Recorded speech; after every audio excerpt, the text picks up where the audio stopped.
Y ayer estábamos en medio de la cobertura de las elecciones en Ecuador y nos encontrábamos con una noticia de esas que te dejan un poco sin palabras, ¿no? Porque la verdad que la muerte de Mario Vargas Llosa es la ida de un coloso, de un gigante de la cultura latinoamericana. Alguien que obviamente todos lo tenemos asociado porque era el último premio Nobel de Literatura latinoamericano vivo. Solo 6 personas recibieron el Nobel de Literatura en nuestra región. Era el último que quedaba vivo, pero es alguien que trascendió a la literatura. Es alguien que se convirtió en una figura que abordó el teatro, que abordó el cine, que abordó las ideas, que durante más de 30 años tenía una columna en uno de los diarios más importantes del mundo, donde compartía sus ideas políticas. Alguien que en un mundo bastante colonizado por la izquierda, por las ideas socialistas, defendió sin ruborizarse las ideas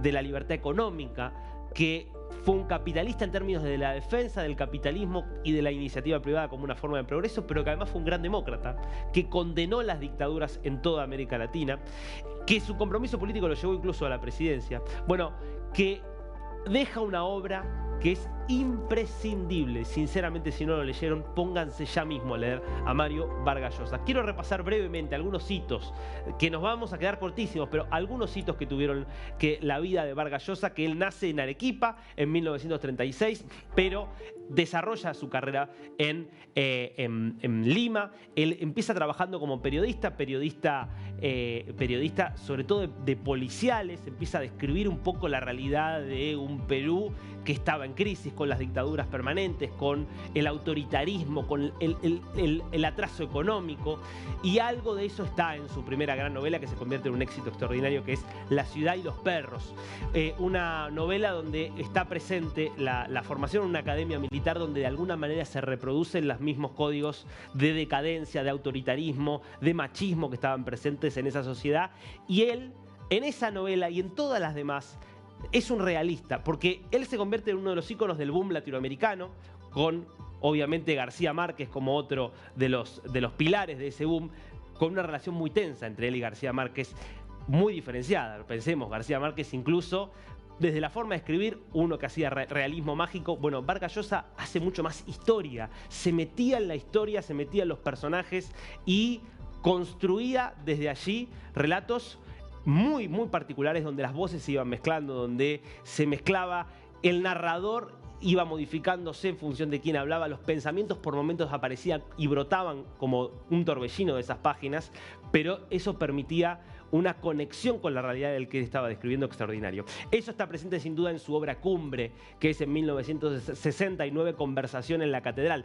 Habrán escuchado alguna vez la frase ¿y cuándo se jodió Perú? ¿No? ¿Desde cuándo se jodió Perú? Aplicada a muchos otros países. Bueno, es una de las frases que inaugura de alguna manera el comienzo de esa novela extraordinaria, fantástica, donde se mete, por ejemplo, con una de las tantas dictaduras que tuvo nuestra región, como fue la de Manuel Odría en el caso del Perú, siempre con una mirada muy crítica, ácida, profundamente inteligente, por momentos pesimista, pero siempre con alguna luz de optimismo. Una obra que desde ese momento se convierte ya en una obra que trasciende a Perú, que trasciende a América Latina, que lo ubica junto con García Márquez, insisto, como los dos grandes pilares de ese boom latinoamericano. Sigamos repasando otros pilares justamente de lo que fue esta carrera destacadísima de Mario Vargas Llosa.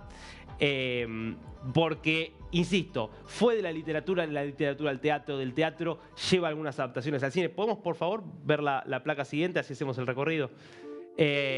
Fíjate, 1999 te decía esto, ¿no? Una obra literaria que lo convierte en una figura central de la vida pública y que por decir sus ideas se termina metiendo a política, como 1990, gobierno de Alan García en Perú, un gobierno populista que estaba causando una hiperinflación, amenazando con nacionalizar la banca, y él dice, no, basta, hay que ponerle un freno, y se convierte primero en un emblema de la lucha en contra de la nacionalización de la banca, y luego eso lo catapulta a la candidatura presidencial. Gana, termina primero en primera vuelta, pero en el balotaje termina perdiendo contra Alberto Fujimori.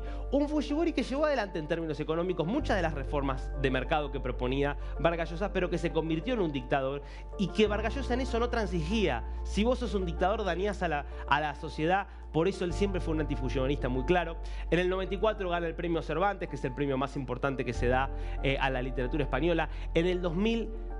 lean La fiesta del chivo. Tienen que leer Conversación en la catedral, seguramente es el más importante, pero lean La fiesta del chivo. La fiesta del chivo es una obra, otra de sus novelas cumbre, donde él habla de uno de los personajes más terribles y más interesantes de la historia latinoamericana, que fue Trujillo, dictador de República Dominicana. Se mete en esa dictadura. Él siempre, insisto, hablando y metiéndose mucho con la historia de nuestra región, con una mirada muy ácida, muy divertida por momentos. Una obra que continúa. Fíjate vos, ya él siguió siendo prolífico hasta muy avanzada edad. En 2010 él gana el Premio Nobel de Literatura. Insisto, se convierte en el 6º latinoamericano en ganarlo. Sigue escribiendo. Tiempos Recios, por ejemplo, una de sus últimas novelas políticas, también interesantísima en ese caso, sobre un golpe de Estado que marcó la historia de Guatemala. Siempre política e historia muy presente en su obra.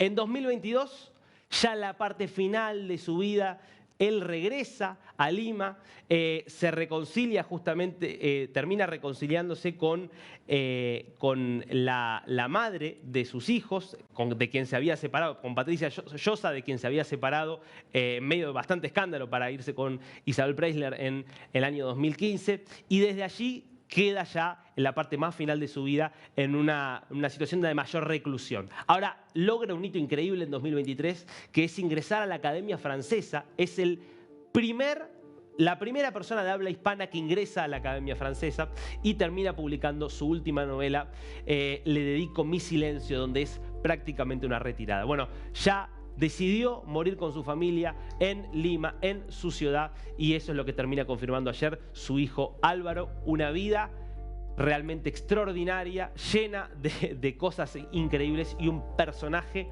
único que dejó en nuestra región. Él murió, su obra, yo les aseguro, su obra es inmortal.